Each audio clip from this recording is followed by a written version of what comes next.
Well, we are in zone 3B here in Minnesota, and it's supposed to get down to less than 40 degrees tonight. Is that what you heard? No, yeah, some areas up here are.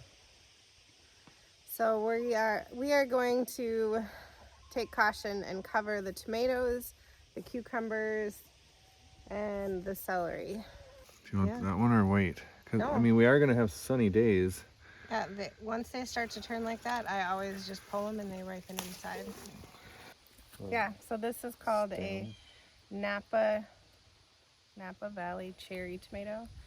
And if you take the stem off, they split really easily, so if you take the stem off, they have a really pretty little star in there.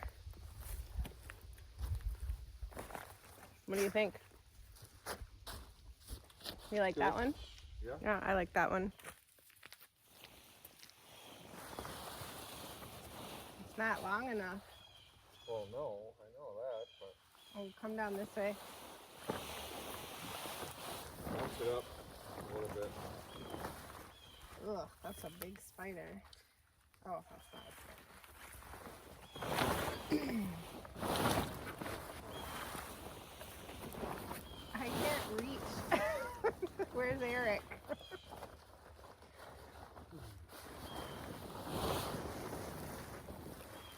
Can you come down here and get mine? Well,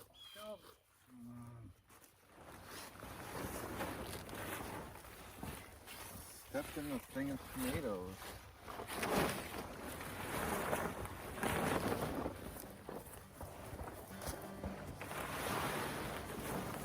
I think this should go over something. Yeah. Like the celery, maybe.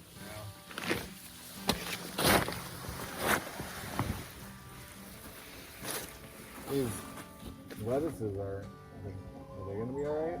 Yeah, they'll be fine.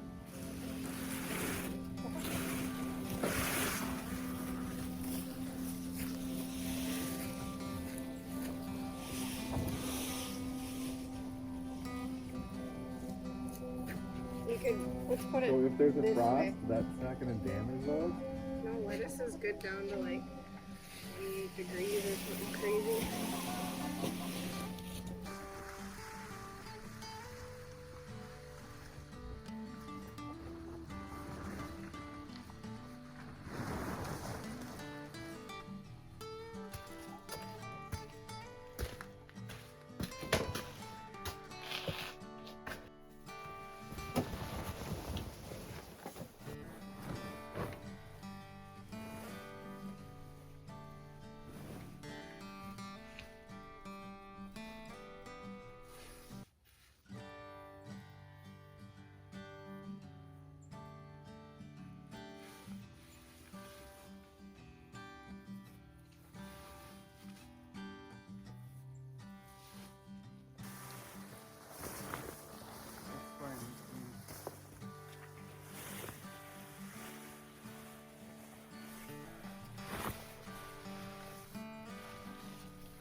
We picked all this before the frost. That's not going to happen. Hopefully it doesn't, but sounds like it could.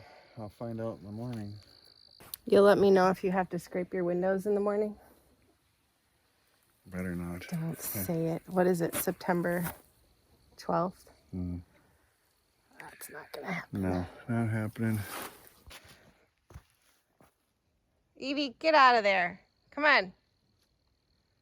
Come on out. Good girl. Come on. As long as we're out here, I thought we would just do a little quick garden tour. Our bok choy is coming along. Some old basil that I gotta be pulling the tops off of.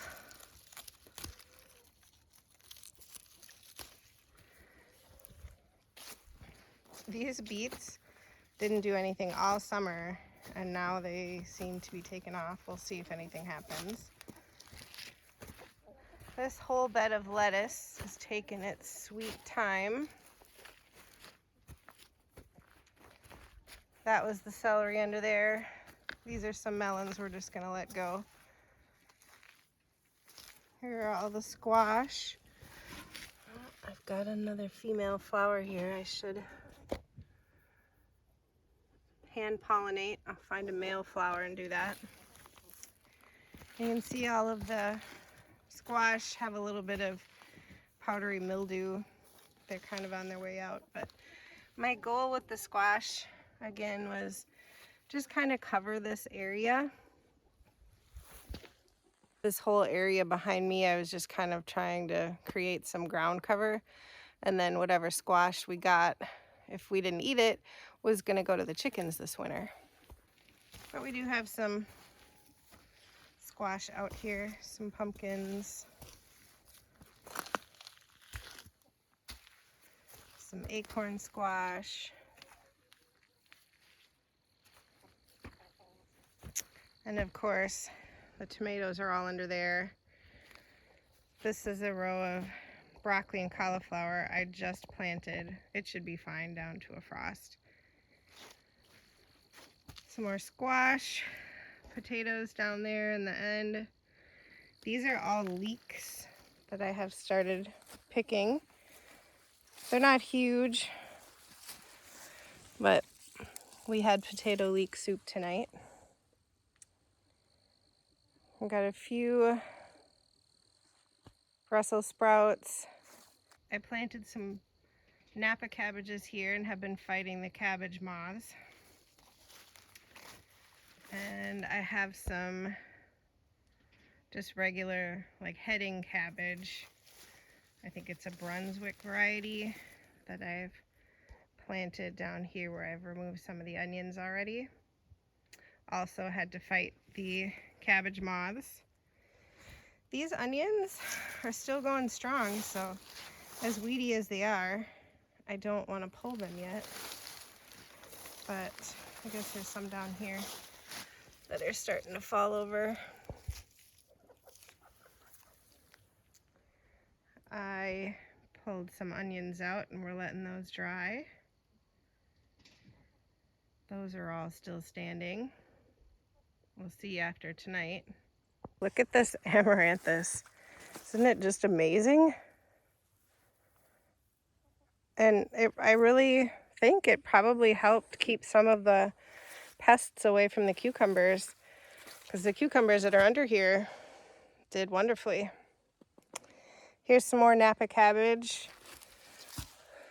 Every day or so I come out here and look for new eggs from the cabbage moths, but I think maybe they are gone now. I haven't seen them much lately. And we have just a few carrots left. The rest of this bed is empty except for a few beets that I put in the ground. I don't know, just maybe a week or two ago. We'll see if anything happens with those. You never know.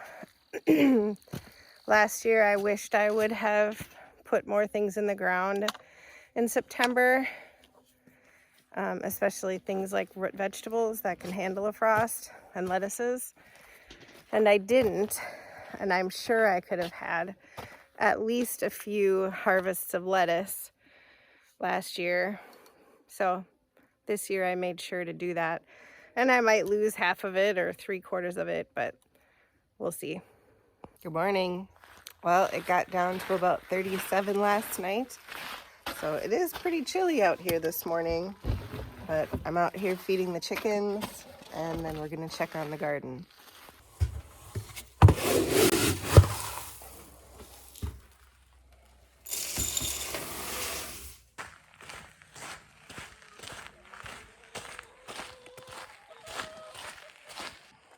I sure am glad the sun hits the garden right away.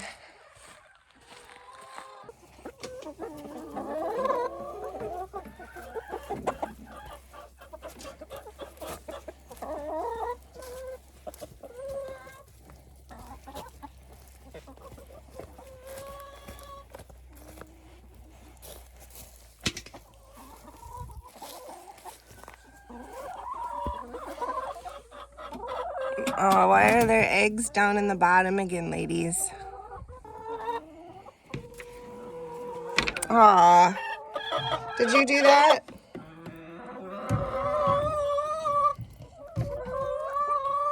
There's a broken egg in there.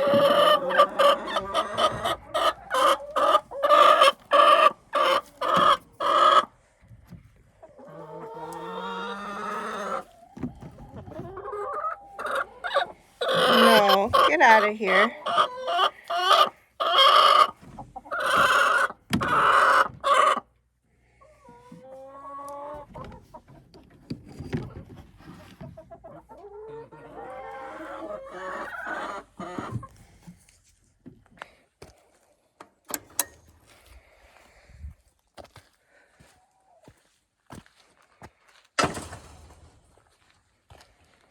Looks like everything did fine in here.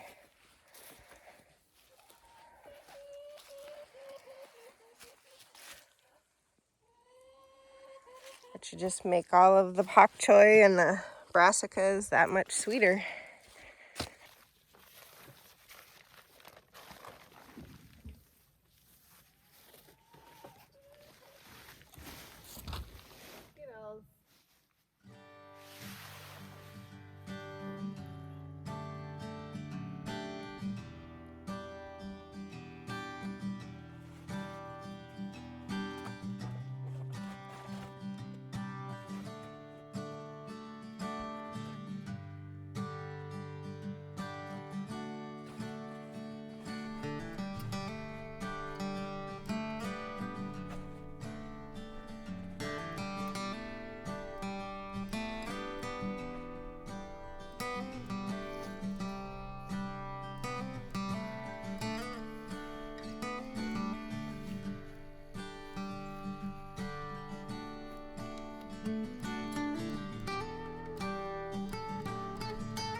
Well, it looks like everything fared well overnight. My app this morning said we got down to 34. Now it doesn't say it's supposed to get below 45 for like the next week and a half. So, but we always watch it. You know, we're in zone 3B. So it's just always something to be watching. Our first frost can be as early as September 15th. So we are right about on that. There's always so much to do in the garden this time of year. You know, everything is being harvested and we're processing things and there's so much coming in. And then you have to add covering the beds. So I did actually order some more frost cover. It's an Agribon 30. It's kind of their mid-level frost cover. It's not too light, but not the heavy duty. And that's easier to take on and off than those big nasty tarps. They're kind of gross. They get really wet and dirty, and so when I get that, we'll be able to use that. And so thanks for watching, and if you're new here, we hope you'll like this video or subscribe if you want to keep taking garden tours with us. Our greenhouse in the snow, there'll be lots going on in there this winter, since we're getting the blowers working and the temperature a little more under control in there. So thanks, we'll catch you next time.